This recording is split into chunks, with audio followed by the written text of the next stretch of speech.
వారి ఉనికికి ప్రమాదం అయింది అనే ఆలోచనతో వారి ఉనికే ప్రశ్నార్థకంగా మారుతున్న ఈ తరుణంలో దాని మీద ఒక రాజకీయ రంగు, ప్రతిపక్షంలో ఉన్నాము కాబట్టి ఏదైనా విమర్శించవచ్చు, ఏది విమర్శించినా చెల్లుబాటు అవుతుంది అనే విధంగా దాన్ని కూడా తప్పు పడుతూ ఏదైతే ఈ సర్వే జరిగే ప్రాంతాల్లో దురుద్దేశపూరితంగా వాంటెడ్లీ ఈ సర్వే మీద అనేక ఆరోపణలు చేస్తూ ఈ సర్వే అయితే భవిష్యత్తులో మీకు రావాల్సిన స్కీమ్స్, మీకు వచ్చే రాష్ట్ర ప్రభుత్వం నుంచి కానీ కేంద్ర ప్రభుత్వం నుంచి కానీ వచ్చే బెనిఫిట్స్ అన్ని మీరు మిస్ అవుతారు అని ఒక గ్లోబల్ ప్రచారాన్ని, అసత్య ప్రచారాన్ని ప్రజల్లోకి తీసుకుపోతున్నారు.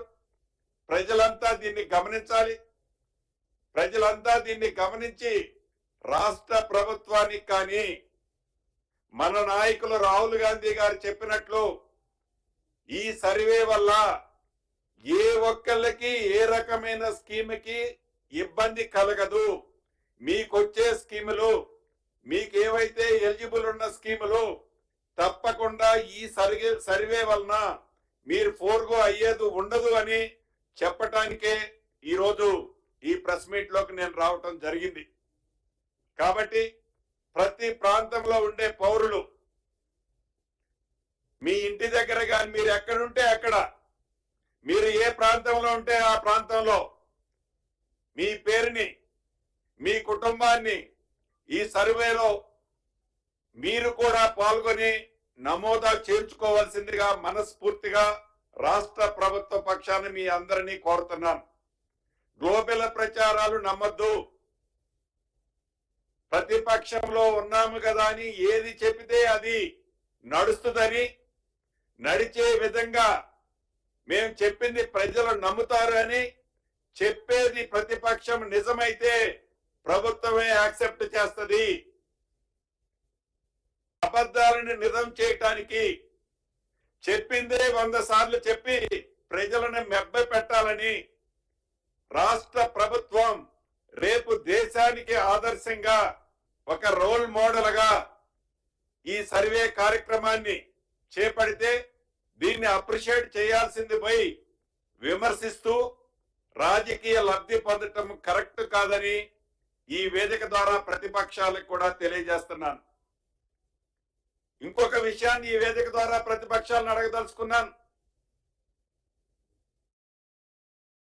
మీరు అధికారంలోకి వచ్చిన కొత్తలో సమగ్ర కుటుంబ సర్వే అనే కార్యక్రమాన్ని మీరు చేపట్టారు. ఒక్క రోజులోనే రాష్ట్ర వ్యాప్తంగా అద్భుతంగా ఒక సర్వే చేశామని చెప్పారు. చేసిన ఆ సర్వేని మీరు ఎలగబెట్టిన ఆ సర్వేని తెలంగాణ రాష్ట్ర ప్రజల కోసం గాని, మారుమూల ప్రాంతాల్లో ఉండే ప్రజల కోసం గాని, గ్రామాల్లో గాని ఆ సర్వేని ఇంప్లిమెంటేషన్ చేసి ఆ సర్వేలో ఏ అంశాలనైనా సేకరించి తెలంగాణ రాష్ట్ర ప్రజలకి కానీ, పేద ప్రజలకి కానీ మంచి చేసే కార్యక్రమాన్ని మీరేమైనా చేపట్టారా?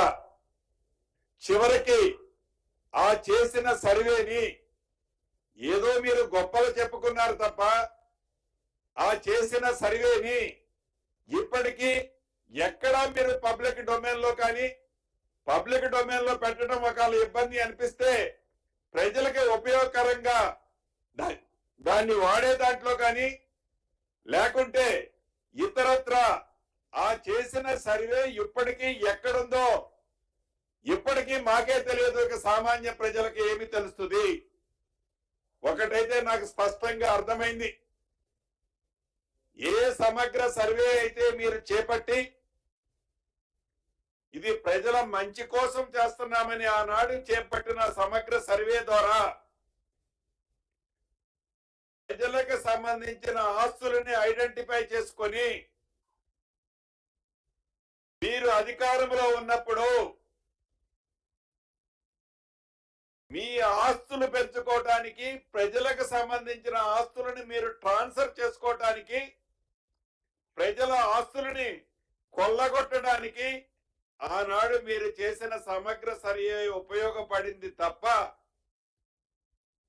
సామాన్య ప్రజలకు ఉపయోగకరమైంది దాంట్లో ఏమీ జరగలేదు అనేది నేను విమర్శించటం, నేను అనటం కాదు, అది యావత్ తెలంగాణ ప్రజలకి తెలుసు.